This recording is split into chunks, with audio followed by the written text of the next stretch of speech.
तो नमस्कार दोस्तों, स्वागत है आप सभी का ऑनलाइन अड्डा स्टडी यूट्यूब चैनल पर। इस वीडियो में हम बात करेंगे तमाम भर्तियों की लेटेस्ट अपडेट को लेकर। तो बन सारी अपडेट हम कवर करते हैं। चलिए दोस्तों, वीडियो शुरू करते हैं।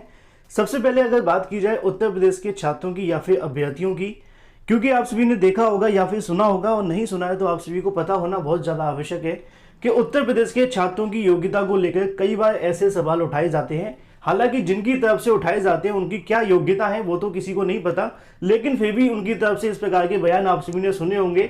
जैसा कि मैं आप सभी को बता दूं कि उत्तर भारत के लोग जो होते हैं वो योग्य नहीं होते हैं। कभी ये कहा जाता है कि हमारे पास योग्य अभ्यर्थी नहीं है, कभी ये कहा जाता है कि योग्य लोगों की कमी है उत्तर प्रदेश के अंदर, और भी बिला बिला आप सभी ने सुना होगा, मुझे बताने की आवश्यकता नहीं है। लेकिन समय समय पर इन अभ्यर्थियों की तरफ से अपने बारे में तमाम वो जानकारियां दे दी जाती हैं, और हर बार हर स्टेज पे जाकर ये छात्र इस बात को साबित करते हैं कि उनके अंदर योग्यता की कमी नहीं है, लेकिन उनकी योग्यता को समझा नहीं जा रहा है। आसान भाषा में समझें तो हजारों की संख्या के अंदर अलग अलग विभागों के अंदर जो पद हैं वो खाली हैं, लेकिन भर्ती नहीं निकल रही है। चाहे वो शिक्षकों की भर्ती की बात की जाए, प्राइमरी से लेकर अपर लेवल तक के शिक्षकों के पद खाली हैं। लाखों की संख्या में बीएड और बीटीसी करके बैठे हुए हैं, लेकिन उनको नौकरी नहीं मिल पाई या फिर भर्ती नहीं आ पा रही है। इसके अलावा अलग अलग विभागों का भी यही हाल है। चाहे यूपीपीएससी, यूपीडब्ल्यूएससी से आने वाली अलग अलग वैकेंसी, जैसा कि लेखपाल का नाम तो आपने सुना होगा, पिछले 4 साल से वैकेंसी आ रही है, आज तक नहीं आ पाई है। तो ऐसे में कहीं ना कहीं इन छात्रों की तरफ से तो समय समय पर साबित किया जाता है कि वो पूरे तरीके से योग्य हैं और लगातार अपनी योग्यता दिखाने के लिए तैयार बैठे हैं, लेकिन कहीं ना कहीं सरकार की तरफ से नई भर्तियों का ना आना उनके लिए और भी बड़ी समस्या देखने के लिए मिलती है। तो आज की तारीख में छात्रों की तरफ से एक बार फिर से बड़ा धमाका किया गया है। अब देखना दिलचस्प होगा कि सरकार की तरफ से क्या एक्शन लिया जाता है, क्योंकि अगर आपको याद होगा तो सरकार के ऊपर छात्रों की तरफ से डिजिटल स्ट्राइक की गई थी, जो कि पिछले साल थी। उस समय पर सरकार की तरफ से कुछ ऐसे बयान दिए गए थे जिसके अंदर उनका कहना था कि जो डिसलाइक करने वाले हैं या फिर जो कमेंट करने वाले हैं या जो ट्वीट करने वाले हैं वो यहाँ के भारतीय लोग नहीं है। मतलब उनकी तरफ से एक ऐसा बयान जारी कर दिया गया था। बीजेपी गवर्नमेंट की बात की जा रही है। सीधे तौर पर आपको बता दूं कि यहाँ पे जिन छात्रों ने ट्वीट किए या फिर जिनकी तरफ से डिसलाइक किए गए हैं, ट्विटर पे जो मिलियंस में ट्वीट आ गए थे, उनकी तरफ से जानकारी दी गई कि वो उत्तर प्रदेश या फिर भारत के लोग नहीं है, वो बाहर के लोगों के द्वारा विपक्षी पार्टियों की तरफ से करवाया गया है। याद होगा, मुझे उम्मीद है। उसी को लेकर आज की तारीख में उत्तर प्रदेश ही नहीं पूरे देश के अंदर राष्ट्रीय बेरोजगार दिवस का आयोजन किया जा रहा है। 17 सितंबर 2021 आपको देखने के लिए मिलेगा, और ये आप सभी को ट्विटर पे भी देखने के लिए मिलेगा। लेकिन इसमें एक चीज मैं आप सभी को बताना चाहूंगा कि सुबह से यहाँ पे जो ट्वीट की संख्या लगभग 1 मिलियन के आसपास पहुंच चुकी है। जब तक रिपोर्ट लिखी जा रही, मतलब कि वीडियो बनाई जा रही है, जब ये वीडियो शुरू की गई थी लगभग 8,35,000 के समथिंग यहाँ पे जो ट्वीट थे, हो सकता है कि लगभग 1 मिलियन के आसपास हो गए हों। लेकिन एक चीज अभी भी कॉमन है कि इसके अंदर आप सभी का जो मुद्दा है वो पहले नंबर पर ट्रेंड नहीं कर रहा है, क्योंकि यहाँ पे जो पहले नंबर पर ट्रेंड कर रहा है वो आप सभी को यहाँ पे देखने के लिए मिलेगा, और उसके अंदर ट्वीट की संख्या इससे भी आधी है। मैं आपको दिखाऊं, ये मैंने अभी अभी आप सभी के लिए स्क्रीनशॉट दिया, जिसके माध्यम से आपको देखने के लिए मिलेगा कि पहले नंबर पे आप सभी के सामने यही ट्रेंड कर रहा है, लेकिन उसके 3 गुना ट्वीट्स इसके अंदर हो चुके हैं। फिर भी राष्ट्रीय बेरोजगार दिवस छात्रों की तरफ से जो ट्रेंड किया जा रहा है, छात्रों की तरफ से बड़ा धमाका किया जा रहा है, और सरकार को यह बताने का प्रयास है कि योग्य अभ्यर्थियों की कमी नहीं है अगर सरकार उनको रोजगार देने के लिए तैयार है तो। उसी क्रम में राष्ट्रीय बेरोजगार दिवस लगातार यहाँ पे ट्रेंडिंग में है, लेकिन दुख की बात यह है कि मुद्दा पहले नंबर पर नहीं जा रहा है। अब इसमें ट्विटर की तरफ से गलतियां की जा रही हैं या फिर इसके पीछे भी कोई लॉजिक है, ये तो नहीं पता, लेकिन कहीं ना कहीं जो भी है पूरे तरीके से गलत है। नीचे आप सभी को नेशनल अनएम्प्लॉयमेंट डे भी आपको देखने के लिए मिलेगा, मतलब कि राष्ट्रीय बेरोजगार दिवस हिंदी और इंग्लिश के अंदर दोनों ही मुद्दे ट्रेंडिंग में हैं। उसके अंदर भी 8 लाख से ज्यादा ट्वीट हो चुके हैं। चौथे नंबर पे आपको देखने के लिए मिलेगा मोदी रोजगार दो। ट्विटर के ऊपर इतने बड़े बड़े ट्वीट किए जा रहे हैं, मिलियंस में ट्वीट हो चुके हैं। अगर आप दोनों को मिलाकर के देखें तो लगभग 2 मिलियन के आसपास आपको जो ट्वीट है वो देखने के लिए मिलेंगे। लेकिन सरकार कभी कभी तो एक ट्वीट को लेकर जवाब दे देती है, किसी अभिनेता का कोई ट्वीट आ जाता है तो, लेकिन जब छात्रों की तरफ से ट्वीट किए जाते हैं तो सरकार की तरफ से रिस्पॉन्स क्यों नहीं किया जाता है? सबसे बड़ी बात तो यही है, आखिर छात्रों की बातों को क्यों नहीं सुना जाता? जब छात्र मिलियंस में यहाँ पे ट्वीट करते रहते हैं, फिर छात्रों को कहा जाता है कि योग्य अभ्यर्थी नहीं है, ये नहीं है और वो नहीं है। इसी को लेकर छात्र काफी लंबे समय से परेशान हैं। इन्हीं तमाम चीजों को लेकर पिछले साल भी छात्रों की तरफ से ट्विटर वार किया गया था, धरना प्रदर्शन किया गया था, और आज की तारीख में भी उत्तर प्रदेश के अभ्यर्थियों की तरफ से या फिर अगर बात करें पूरे देश के अभ्यर्थियों की तरफ से ट्विटर वार में बढ़ चढ़कर हिस्सा लिया जा रहा है। लेकिन एक बड़ा जो हिस्सा है वो उत्तर प्रदेश का ही है, जैसा कि आप सभी जानते ही हैं।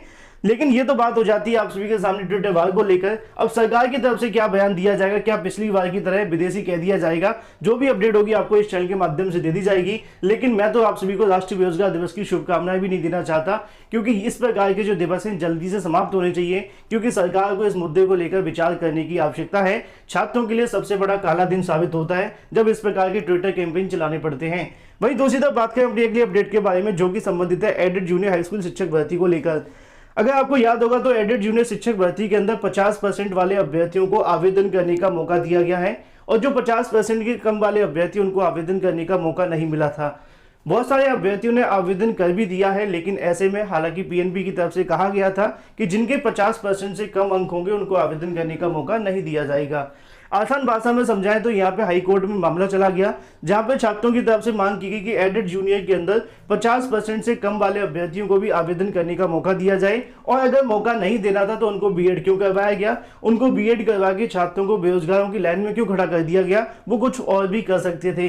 काफी लंबे समय तक ये मामले की सुनवाई आपको देखने के लिए मिली। सरकार से जवाब मांगा गया हाईकोर्ट की तरफ से, हाईकोर्ट में सरकार की तरफ से जवाब भी आ चुका है, लेकिन अब ऐसे में छात्रों की तरफ से समय लिया गया था रिजल्ट के लिए, मतलब कि काउंटर के एनकाउंटर के लिए।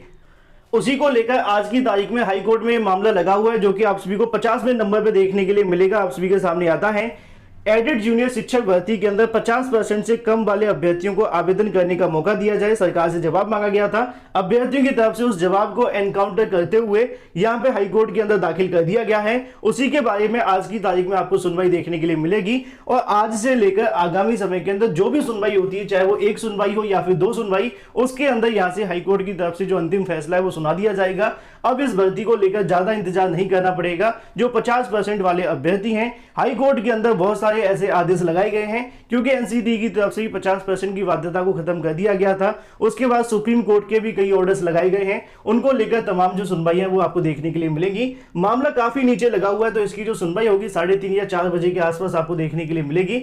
जैसे ही अपडेट मिलती है सबसे पहले आप सभी को इस चैनल के माध्यम से दे दी जाएगी। वीडियो को लाइक कर दें, साथ ही शेयर कर दें, चैनल को सब्सक्राइब करना बिल्कुल ना भूलें। लेकिन हम वही बात करें दूसरी अपडेट को लेकर, जो कि उत्तर प्रदेश के छात्रों को लेकर है। उत्तर प्रदेश के छात्र लगातार नई शिक्षक भर्ती को लेकर विज्ञापन जारी करने की मांग करते हैं, धरना प्रदर्शन भी देते हैं, ट्विटर वार भी करते हैं, और छात्रों की तरफ से लगातार इन मुद्दों को लेकर सरकार के संज्ञान में लाए जाने का प्रयास भी करते हैं। जैसा कि आप जानते ही हैं, आज की तारीख में हो रहे ट्विटर वार के अंदर भी शिक्षक भर्ती के अभ्यर्थियों की तरफ से यूपीपीआरटी की जो मांग है वो रखी जा रही है, जिसका ट्विटर वार भी आप सभी के सामने देखने के लिए मिल रहा है। लेकिन उसी क्रम में मुख्यमंत्री योगी जी की तरफ से बहुत सारी घोषणाएं की जा रही है छात्रों के लिए। हालांकि ये जो घोषणा है उनको लेकर छात्र स्वयं खुश नहीं है, वो नहीं चाहते कि उनको इस प्रकार के कोई तोहफे दिए जाएं सरकार की तरफ से, क्योंकि आज की तारीख में छात्र पहले से ज्यादा हाईटेक हो चुके हैं। हमारा जमाना नहीं है जब बटन वाले फोन हुआ करते थे। तो 12वीं के बाद जो भी डिग्री या डिप्लोमा करेंगे उनको टैबलेट दिया जाएगा, ऐसा उनका कहना है। अक्टूबर नवंबर से टैबलेट का जो वितरण है वो शुरू कर देगी योगी सरकार, ऐसा भी उनका कहना है। 2 से 3 जीबी की जो रैम है वो देखने के लिए मिलेगी। आजकल 8 जीबी या 6 जीबी से नीचे तो युवा फोन ही नहीं रखते हैं, है ना। 2-3 जीबी तो नेट ही चला लेते हैं। चलिए यहाँ पे जानकारी दी जाती है। सरकार का कहना है कि 1 करोड़ युवाओं को लाभ पहुंचाने का जो लक्ष्य है वो देखने के लिए मिलेगा। जो ये टैब दिखाया जा रहा है ये एप्पल का है, जो कि लगभग 1 लाख का होगा, लेकिन सरकार की तरफ से जो आप सभी को दिया जाएगा वो यहाँ से सस्ता होगा। उसी क्रम में नीचे आप सभी के सामने जानकारियां दी जा रही हैं, लेकिन इस बात को लेकर छात्र बिल्कुल भी संतुष्ट नहीं है। छात्रों का कहना है कि उनको रोजगार दिया जाए, उनको नौकरियां दी जाए, वो टैब या लैपटॉप भी खरीद लेंगे, और सब कुछ ठीक रहा तो और भी काफी कुछ खरीद सकते हैं। लेकिन छात्रों की जो मांग है वो यही है कि नई शिक्षक भर्तियां या फिर अन्य विभागों के अंदर जो भी भर्तियां आने वाली, योगी सरकार अगर उनके विज्ञापन जारी कर दे तो ज्यादा बेहतर होगा। बाकी छात्रों की राय क्या है कमेंट करके अवश्य बताएं, जिससे कि छात्रों को भी यह पता चल पाए कि इस चैनल के माध्यम से जो भी अपडेट होती है छात्रों के हितों के बारे में ही बताई जाती है। फिलहाल ये हो जाती है एक छोटी सी लेटेस्ट अपडेट। वीडियो पसंद आए तो वीडियो को लाइक कर दें, साथ ही शेयर कर दें, और चैनल को सब्सक्राइब करना बिल्कुल ना भूलें।